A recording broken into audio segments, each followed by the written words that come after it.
Imagina que ganas la lotería. No una vez, todos los días. Cada mañana, cuando despiertas, tienes $1.000.000 en tu cuenta. No tienes que trabajar, no tienes que producir, no tienes que ahorrar, solo tienes que gastar. Al principio, compras una casa, luego un auto, luego pagas las deudas de tus amigos, luego dejas de cocinar, porque es más fácil importar comida de los mejores restaurantes del mundo. Poco a poco, olvidas cómo hacer las cosas básicas, olvidas cómo generar dinero, olvidas cómo administrarlo. Tu única habilidad se convierte en gastar lo que te regalan. Y entonces, un día, el dinero deja de llegar. Pero tú ya no sabes trabajar, ya no tienes herramientas. Tus amigos solo te querían por el dinero. Y tu casa gigante es demasiado cara para mantenerla.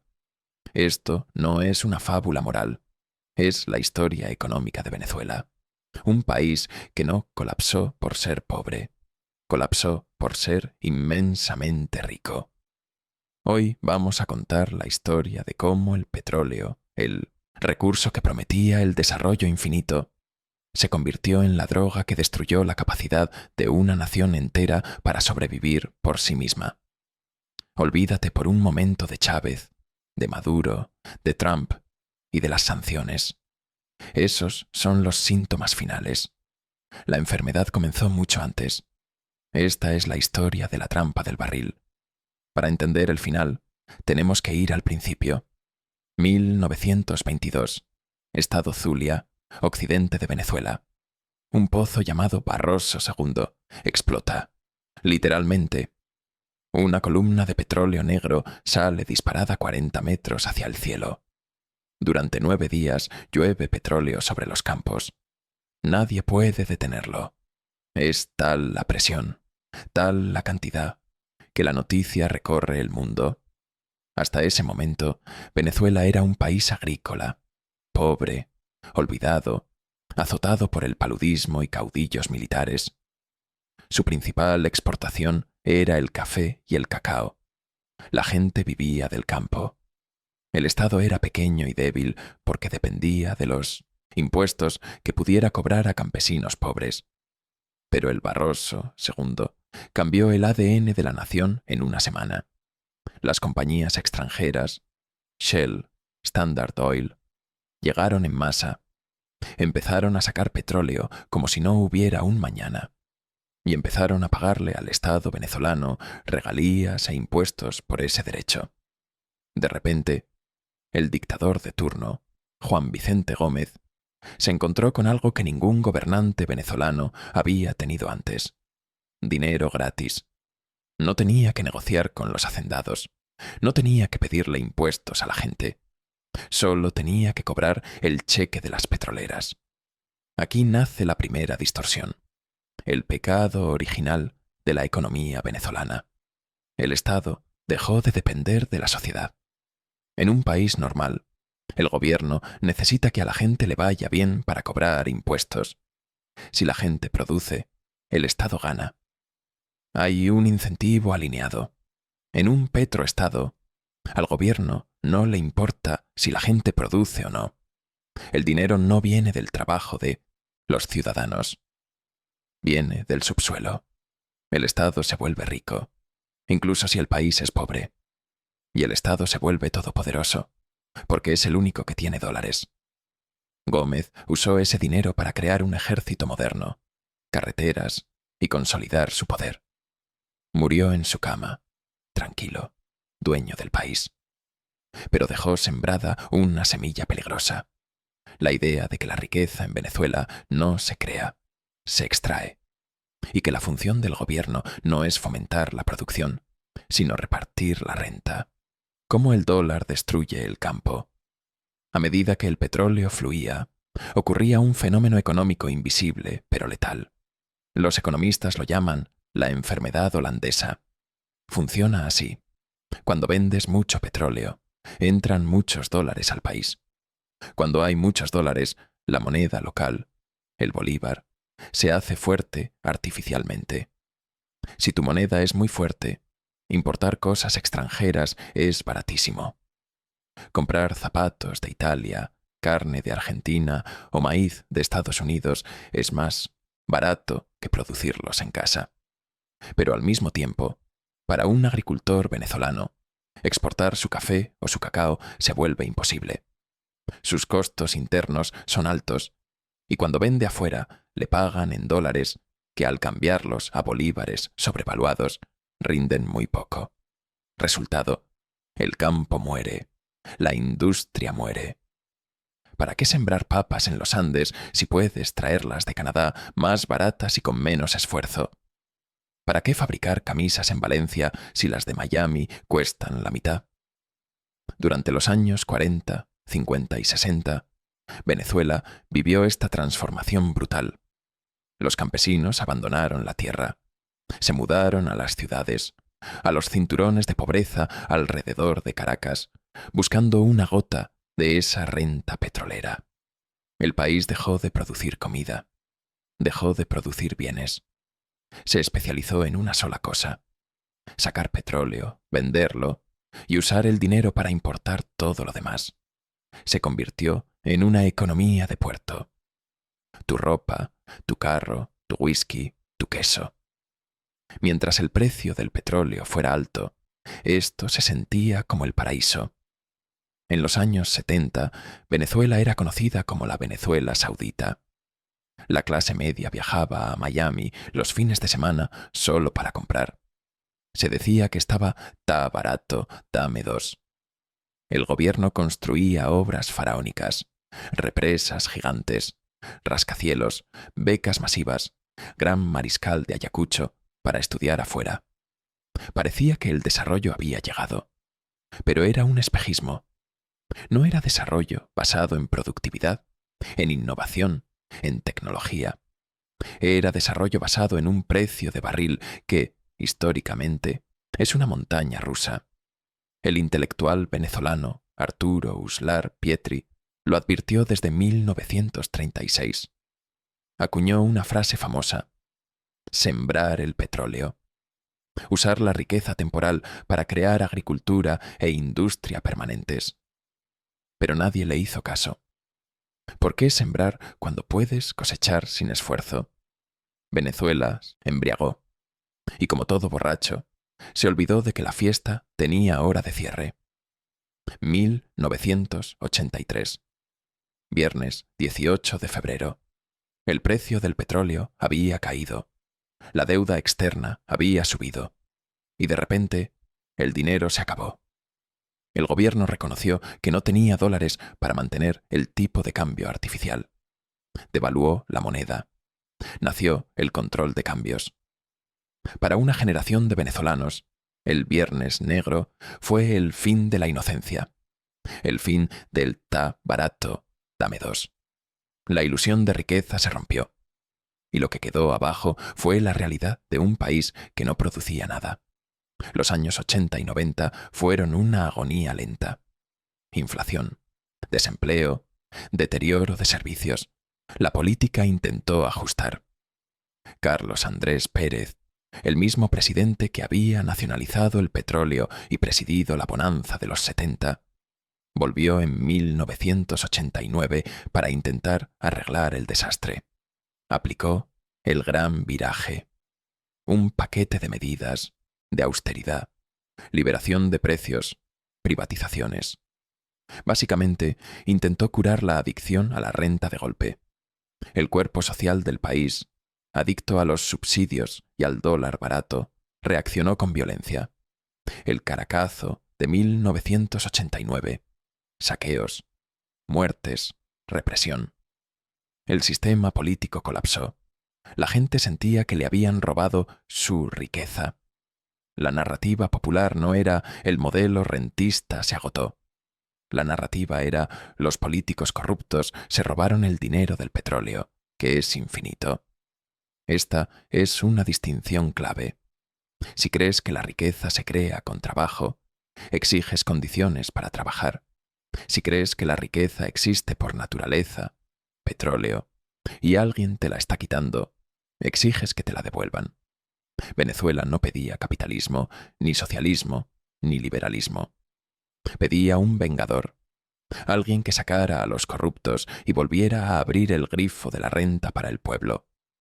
Y en 1998 encontraron a ese hombre. Hugo Chávez llegó al poder con una promesa de justicia social, pero su herramienta para cumplirla no fue cambiar el modelo económico rentista, fue profundizarlo hasta el extremo. Chávez tuvo la suerte histórica más grande del siglo. Cuando llegó en 1999, el petróleo estaba a $9 el barril. Para 2008, había llegado a $140. Fue la bonanza más grande de la historia de América Latina. Entraron billones, trillions de dólares. ¿Qué hizo el chavismo con eso? En lugar de usar ese dinero para sembrar el petróleo, construir industria, diversificar, crear un fondo de ahorro soberano como Noruega, hizo lo contrario. Destruyó lo poco que quedaba de economía no petrolera. Expropió fincas, fábricas, empresas de alimentos, cementeras, bancos. ¿Para qué necesitaba al sector privado si el Estado tenía dólares infinitos? El gobierno importaba comida y la vendía subsidiada. Mercal. Importaba electrodomésticos. Importaba carros. El mensaje implícito a la sociedad fue: no necesitas producir. El Estado proveerá. La lealtad política paga más que la eficiencia económica. El Estado se convirtió en el único actor económico relevante. PDVSA, la petrolera estatal, dejó de ser una empresa de energía y se convirtió en un ministerio de desarrollo social. Vendía comida, construía casas, financiaba misiones. Se llenó de empleados políticos que no sabían de petróleo. Se dejó de invertir en mantenimiento y exploración. Se mató a la gallina de los huevos de oro para hacer un caldo rápido. Pero mientras el precio estuvo alto, funcionó. La pobreza bajó. El consumo subió. Chávez ganaba elecciones con márgenes enormes. La gente sentía que, por fin, la renta les llegaba a ellos. Pero estructuralmente, el país se estaba volviendo más dependiente que nunca. En 1998, el petróleo representaba el 65% exportaciones. Para 2012, representaba el 96%. Venezuela ya no era un país con petróleo. Era un pozo petrolero con bandera. Toda la comida venía de afuera. Todas las medicinas. Todos los repuestos. Y todo se pagaba con un solo cheque que venía de un solo cliente. El mercado internacional de crudo. Era una apuesta suicida. Apostar la vida de 30 millones de personas a que el precio de un commodity volátil nunca bajaría. Y entonces, en 2014, pasó lo inevitable. 2013, Chávez muere. Maduro asume. 2014, el precio del petróleo se desploma. De $100 a 40. De repente, el cheque que pagaba la fiesta se redujo a menos de la mitad. Pero los gastos seguían igual. El Estado gigante, los subsidios, las importaciones necesarias para que la gente comiera. Y aquí es donde la tragedia se vuelve matemática pura. El gobierno tenía dos opciones. Opción A: ajustar, recortar gastos, dejar de subsidiar, dejar de imprimir dinero, admitir que la fiesta se acabó, costo político, altísimo, probable pérdida del poder. Opción B: negar la realidad, imprimir dinero sin respaldo para cubrir el hueco fiscal, controlar precios para intentar frenar la inflación por decreto, culpar a una guerra económica. Eligieron la B. Al imprimir dinero sin tener producción ni dólares que lo respaldaran, desataron la hiperinflación. El bolívar perdió su valor más rápido que cualquier moneda en la historia moderna del hemisferio. Como habían destruido la industria nacional con expropiaciones años antes, no había nada hecho en Venezuela para comprar. Y como no había dólares para importar, los estantes se vaciaron. Escasez, hambre, colas de 8 horas para comprar harina, gente comiendo de la basura, hospitales sin antibióticos. Esto ocurrió antes de las sanciones financieras graves de Estados Unidos, que llegaron en 2017 y 2019, como vimos en el video anterior. Fue el colapso de un modelo que había quemado sus naves. Venezuela se quedó sin su única fuente de ingresos y descubrió con horror que, después de 100 años de petróleo, no sabía hacer otra cosa. Había olvidado cómo sembrar, cómo fabricar, cómo competir. La infraestructura eléctrica, que dependía de inversiones millonarias que nunca se hicieron durante la bonanza porque el dinero se gastó o se robó, colapsó. El país se apagó. PDVSA, la joya de la corona, colapsó por falta de mantenimiento y fuga de cerebros. La producción cayó de 3 millones de barriles diarios a menos de 700.000. Es la ironía suprema. El país con las reservas de petróleo más grandes del mundo se quedó sin gasolina. No porque el petróleo se acabara en el subsuelo. Sigue ahí, sino porque la capacidad humana, técnica y financiera para sacarlo fue destruida por la misma lógica rentista que lo explotaba. El daño económico es medible. El PIB de Venezuela cayó 80% en 7 años. Es la contracción más grande de un país sin guerra en la historia moderna. Peor que la Gran Depresión de Estados Unidos. Peor que la caída de la Unión Soviética. Pero el daño más profundo es cultural. 100 años de rentismo moldearon la psique nacional. Crearon la idea de que el éxito no viene del esfuerzo acumulado, sino del golpe de suerte, de estar cerca del poder, de conseguir un contrato, de acceder a un dólar preferencial. Crearon una sociedad que espera soluciones mágicas, que espera que el Estado resuelva todo, o que espera que un milagro externo, una invasión, un cambio de gobierno súbito, arregle el desastre de la noche a la mañana. Incluso la oposición política, durante años, prometió que si sacaban al chavismo, volvería la prosperidad. Como si la prosperidad fuera un grifo que se abre. Pocos se atreven a decir la verdad incómoda. Venezuela es pobre. Hoy es un país pobre. Con recursos, sí, pero pobre. Y para dejar de ser pobre va a tener que trabajar durísimo durante décadas. Sin atajos. Sin bonanzas mágicas. Va a tener que reconstruir instituciones.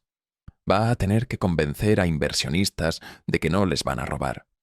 Va a tener que educar a una generación de niños que crecieron malnutridos. El petróleo ya no va a salvar a Venezuela. El mundo está en transición energética. El petróleo probablemente nunca volverá a valer lo que valió. La era del rentismo terminó de la peor manera posible, con el país en ruinas. Esta historia no es solo sobre Venezuela. Es una advertencia para cualquier país que crea que tener recursos naturales es lo mismo que ser rico. Miren a Noruega. También encontraron petróleo, pero hicieron lo contrario. Crearon un fondo soberano. Prohibieron usar el dinero del petróleo para el gasto corriente del gobierno.